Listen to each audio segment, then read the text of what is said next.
ሌት ተቀን ጫት በመቃም ከሰውነት ወደ እንጨትነት የተቀየረ ሰው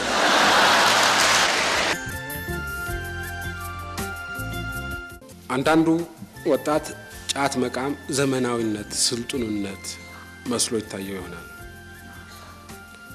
የአደንዛዥ እጽ ውስጥ መዘፈቅ ስልጡንነት ሊመስለው ይችል ይሆናል። በእኛ ትውልድ ጊዜ የመርካቶ ስልጡኖች የሚጠቀሙበት ቃል ነበራቸው። ገሪባ ፋራ ይሉ ነበር። የራሴን ልምድ ልንገራቸው። ሁለተኛ ደረጃ ትምህርት ቤት መጨረሻ ላይ ነው ሲጃራ ማጨስ የጀመርኩት። ለምን ቢባል ስልጡኖች የምላቸው ሰዎች ሲጃራ ያጨሳሉ። እኔም ወጉ ይድረሰኛልኩና ጀመርኩ።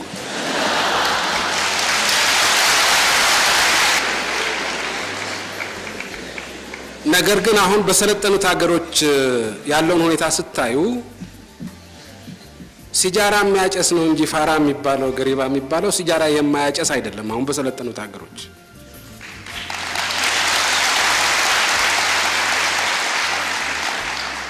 ስለዚህ ይሄን አስተሳሰብ ወላጅ ብቻ ሊዋጋው አይችልም። እኔ በአቅራቢያ የነበሩ ሲጃራ የሚያጨሱ ወጣቶችን አይቼ ነው የተከተልኩት። ሌላውም በአቅራቢያ የነበረውን ነው አይቶ የሚከተለው ወጣቱን ነው። ስለዚህ እናንተ ወጣቶች ከዚህ ነፃ የሆናችሁ ወጣቶች በእውነትም ስልጡኖች እናንተ መሆናችሁ አደንዛዥ እጽ ውስጥ የተዘፈቀው ሌት ተቀን ጫት በመቃም ከሰውነት ወደ እንጨትነት የተቀየረ ሰው